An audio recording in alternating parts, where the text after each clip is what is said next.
फक्त शब्दातच विचार मांडला.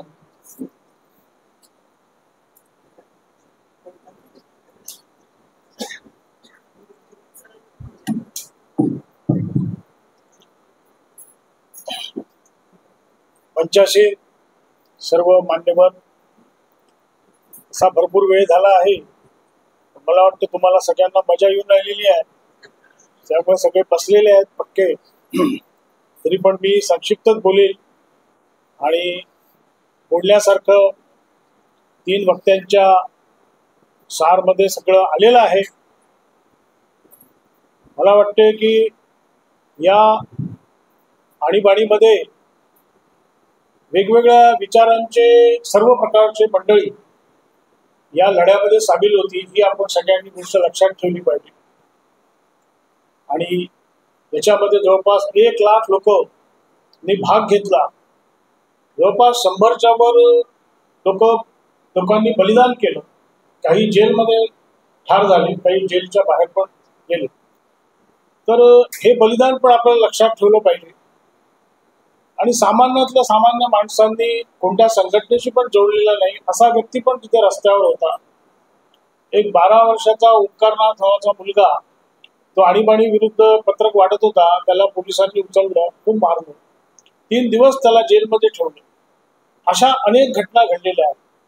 अनेकांना गुजद्वारामध्ये मिरची भरून जेलमध्ये त्रास गेलाय, खुर्चीला बांधून उलट टांगून, अशा अनेक वेदना दिल्या. याच्यासाठी आपण जरूर माणिकचंद वाजपेयींचं आपत्कालीन संघर्ष गाथा हे आपण पुस्तक जरूर वाचा. जवळपास 500च्या पानावर हे पुस्तक आहे. याच्यामध्ये पूर्ण देशभरातल्या अनेक घटना आहेत. केरळमध्ये विशेषतः संघ स्वयंसेवकांवर खूप अत्याचार झाले. तर हा जो कशामुळे झालं ते आपल्याला माहिती आहे की इंदिरा गांधींनी अलाहाबादचा जो निर्णय आहे हायकोर्टाचा तो काही मानला नाही आणि देशात आणीबाणी रात्री जाहीर केली.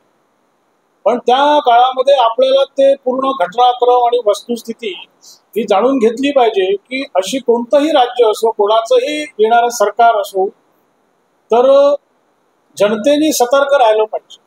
जनता जर गाफील राहिली, जनतेने जर सत्तेवर अंकुश ठेवला नाही, तर कोणतीही सत्ता ही आपल्याला त्रास देऊ शकते. म्हणून सतर्कता ही आपल्या स्वातंत्र्याची फार मोठी किंमत आहे, ती आपल्याला द्यावी लागते. त्या काळामध्ये जे 2 शब्द म्हणतात, धर्मनिरपेक्ष किंवा सेक्युलरिझम, हे टाकले गेले किंवा जो घटनेमध्ये बदल केला गेला, तर त्याच्यामध्ये PN हक्सर, हरिभाऊ गोखले ही सगळी कम्युनिस्ट मंडळी सामील होती. हे पण आपल्याला लक्षात ठेवावं लागेल की जे कम्युनिस्टांनी 1962च्या चीन युद्धामध्ये पण असा विद्रोह केला, तर कम्युनिस्ट विचारसरणी ही काय करू इच्छिते हे आपल्याला विचार करावा लागेल या आणीबाणीच्या घटनेमध्ये. मी चीनमध्ये गेलो होतो काही वर्षापूर्वी, तर त्या दिवशी हाँगकाँग शहर हे बंद होतं. आम्हाला म्हटलं आम्हाला वेळ आहे विमानतळावर, तर आम्ही हाँगकाँग शहर पाहूया. तर ते म्हणाले की तुम्हाला जाता येणार नाही, सुरक्षित जावं लागेल आणि 2-3 घंट्यात वापस यावं लागेल. तर आम्ही हाँगकाँग शहर फिरलो, तर रस्त्यावर शुकशुकाट होता त्या दिवशी आणि काही लोक निदर्शनं करत होते. त्यांना विचारलं कशाबद्दल आहे, त्यामुळे की 3 पत्रकारांना किडनॅप केलं गेलेलं आहे, पूर्ण घेऊन गेलेले आहे पोलीस, कारण त्यांनी शी जिनपिंगच्या विरोधात एक पुस्तक लिहिलं आणि त्यांना कुठे घेऊन जातात काही कळत नसते चीनमध्ये, आणि ते गायब होतात, तर ते त्यांच्या कुटुंबांनाही पता नसतो. मला वाटते आपल्या देशामध्ये नरेंद्र मोदीच्या विरोधात तसे रोजच लोक पुस्तकं लिहितात, लेख लिहितात, पण लोक काय उचलून आपण काही टाकत नाही.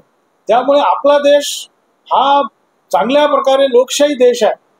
आपण असं म्हणू शकत नाही की चीन सारखी आपली अवस्था आहे की तुम्हाला सर्व काही मिळेल पण स्वातंत्र्य मिळणार नाही.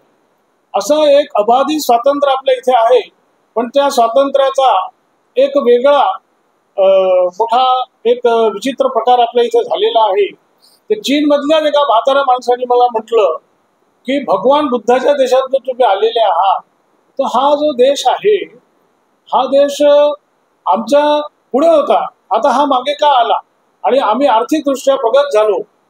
त्यांना मी म्हटलं की बा तुमचा जो कम्युनिझम आहे तो तुम्ही आता राष्ट्रीय कम्युनिझम करून टाकला, चीनी कम्युनिझम करून टाकला, तुमच्या पद्धतीने तुम्ही ते आता चालवता आणि भांडवलशाहीलाही प्रोत्साहन देता.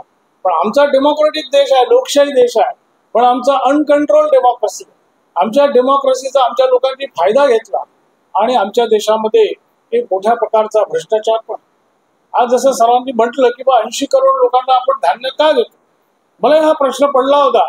पण एक दिवस मी प्रतापनगर चौकात पाहिलं की इतके मजूर लोक तिथे उभे होते आणि त्यांना ठेकेदार लोक कोणी कामाला घेऊन जात होते 300 रुपये रोजी, 500 रुपये रोजी, आणि बऱ्याच जणांना घेऊन गेल्यानंतर काही 100-150 लोक तिथे उरले आणि ते चुपचाप आपल्या घराकडे झोपडीत चालले गेले.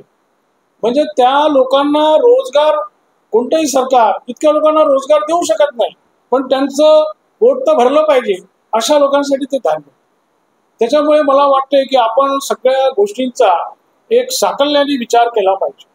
आज आपण जेव्हा सरांनी म्हटलं की देवेंद्र सरांनी म्हटलं की बा हे जनसुरक्षा विधेयक येत आहे, आम्ही देखील एका मीटिंगमध्ये विषय मांडला की तिथं नक्षल शब्द नाही आहे, तर त्याच्याऐवजी नक्षलचाही आता आपण जे म्हणतो आहोत की तो माओवाद शब्द तिथे टाका, की माओवाद, नक्षलवादाला आता आपण माओवाद देखील म्हणतो, तो चीन स्पॉन्सर्ड आहे, तर त्याच्यामुळे हा शब्द आपण टाका. आम्ही पण तो सजेशन दिलेला. त्यामुळे विभिन्न विचार आपल्याला येत असतात. आपण सगळे राष्ट्राच्या दृष्टीने सर्व विचार करत असतो, पण आपल्याला आणीबाणीमध्ये गांधीवादी अच्युतराव पटवर्धन आहेत किंवा अनेक लोक आहेत, त्या सर्वांनी हेच म्हटलं की जेव्हा जजेस घाबरलेले होते, पत्रकार जेलमध्ये होते, जेव्हा पूर्णपणे सेन्सॉरशिप लागली होती, त्यावेळेला मोठ्या हिमतीने राष्ट्रीय स्वयंसेवक संघाचे स्वयंसेवक हे रस्त्यावर होते. आणि इथे प्रतिभा मसराम बसलेले आहेत, त्यांचा तरुण भारतामध्ये मुलाखत आहे आणीबाणीबद्दल. 2 दिवस त्यांनी अन्नाविना घरी बसून राहिल्या, 10वी मध्ये त्या काळात होत्या, त्याचं ज्यांनी वर्णन केलेलं आहे. अशा शेकडो महिला कुटुंबांनी हा त्रास सहन केला. म्हणजे जो भगतसिंग, सुखदेव, राजगुरू आणि क्रांतिकारकांनी अनेकांनी जो त्रास सहन केला असेल, असा त्रास लोकांनी सहन केला. त्यावेळेला maintenance of internal security act मिसा लागलेला होता, हे आपण लक्षात ठेवलं पाहिजे. 352 कलमनुसार ही आणीबाणी घोषित झाली होती, ज्याच्यामध्ये सर्व प्रकारचे स्वातंत्र्य हे तुमचे नष्ट करण्यात येतात आणि मग ही कारवाई होते. आज आपण जेव्हा मोदी सरकारवर टीका करतो, आपल्याला कोणत्या सत्तेची कम्पेअर करायची नाही आहे, पण सत्ता ही दत्तोपंत ठेंगडी संघाचे जनक आपले विचारक म्हणायचे, पॉवर करप्ट्स ॲब्सोल्युटली करप्ट्स, की सत्ता ही भ्रष्ट करते. आणि म्हणून महात्मा गांधीजी म्हणायचे की बा एका वेगळ्या पद्धतीचं 5 रुपयाचं एक पुस्तक आहे, ते आता उपलब्ध आहे की माहित नाही, पण माझ्याजवळ आहे, काँग्रेस विसर्जित करा, हे त्यांनी म्हटलं होतं. सर्वोदयनी जी शक्ती होती त्या माध्यमातून एक ऋषी संस्था करून जी काँग्रेसवर वचक ठेवील, पण ते होऊ शकलं नाही. आज त्या रूपामध्ये राष्ट्रीय स्वयंसेवक संघ आहे की जी भारतीय जनता पार्टीवर वचक ठेवू शकते. त्यामुळे राष्ट्रीय स्वयंसेवक संघाच्या स्वयंसेवकाचा असा काही स्वार्थ नाही आहे की त्याला या सत्तेतून काही पाहिजे आहे. त्याला ही सत्ता ही राष्ट्रासाठी, सामान्य माणसासाठी झाली पाहिजे. सरकारच्या अनेक योजना आहेत, केंद्र सरकारच्या अनेक योजना आहेत, पण त्याच्यामध्ये लूप होल्स असतात. आपण जेव्हा आयुष्यमान कार्ड आहे किंवा अनेक गोष्टी आहेत, तर आपल्याला लक्षात येतं की हे हॉस्पिटल घेत नाही, मग त्याला वेळेवर मिळत नाही. तर आज एम्स सारख्या जे हॉस्पिटल्स आहे, इतकी तिथे गर्दी झालेली आहे की तुम्हाला नंबर घ्यावा लागेल, ही परिस्थिती निर्माण झाली आहे. म्हणजे आपल्या देशामध्ये अनेक गोष्टी होतात, पण त्या पूर्णत्वास देण्यासाठी आपल्याला पूर्ण गंभीरपणे विचार करावा लागेल. हे स्वातंत्र्य चुपचाप आणीबाणीमध्ये हे आपलं हिरावलं गेलेलं होतं. अशी परिस्थिती परत येऊ नये आणि तो झालेला अत्याचार हा आपण लक्षात ठेवावा, कारण त्या दिवशी हे संविधानातलं प्रिएम्बलला देखील हात लावण्यात आलेला होता. अशा ज्या घटना घडतात की ज्या देशावर चिरकाल परिणाम करतात, म्हणून त्याचं आपण स्मरण केलं पाहिजे की नवीन पिढीला लक्षात आलं पाहिजे की आपण कसं वागलो पाहिजे. आपण आता या सरकारने विभीषिका दिन साजरा करतात, पार्टिशन जेव्हा झालं तर आपल्या देशाचं विभाजन झालेलं आहे. नवीन पिढीला इतिहासातल्या पुस्तकात कळेल, पण ते कसं झालं, कशामुळे झालं, याचा पण आपल्याला विचार करावा लागेल. बाळासाहेब थोरातांनी इंदिरा गांधींना जे पत्र लिहिलं, ते पत्र मला वाटतं यावेळेच्या 500 जनतेच्या अंकात छापलेलं आहे. ते पत्र सर्वांनी वाचा. आणि ते त्यांनी जसं श्यामजींनी म्हटलं की बा त्याच्यामध्ये काही माफी वगैरे बाळासाहेब थोरातांनी मागितलेली नाही, ते पत्र वाचलं आपल्याला लक्षात येतात. आणि त्यांनी कम्युनल आरोप लावले होते की बा तुम्ही ख्रिश्चन मुस्लिम्सच्या अगेन्स्ट भडकवता आहे वगैरे, त्याचं त्यांनी उत्तर दिलेलं आहे. आणि सरदार वल्लभभाई पटेलला पण कोट केलेलं आहे की त्यांनी सांगितलं की संघाला काही गादी हत्या किंवा याच्या आरोपाखाली आपण हे करू शकत नाही असं काही आढळत नाही. तर अशा अनेक इतिहासातल्या घडलेल्या ज्या घटना असतात ज्याचा अपप्रचार आज मीडियामुळे आणि सगळ्या गोष्टींकडे चालत राहतो आणि त्याच्यामुळे एक वैमनस्य वाढतं.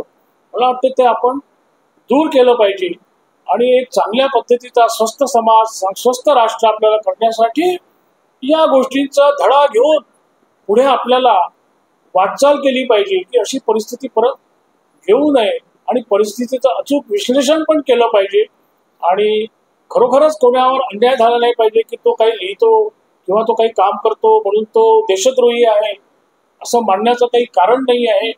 आणि मला वाटते की याच्यामध्ये राष्ट्रीय स्वयंसेवक संघ ही फार मोठा आणीबाणीमध्ये रोल केला आणि स्वातंत्र्य पूर्ण ठेवण्यासाठी एक मोठी किंमत चुकवली. तर आपण त्याचं स्मरण करून ही स्थिती परत येऊ नये म्हणून आपण व्हिजिलंट राहिलं पाहिजे आणि आपला जी भूमिका आहे ती आपण केली पाहिजे. एवढं बोलून माझं वक्तव्य समाप्त.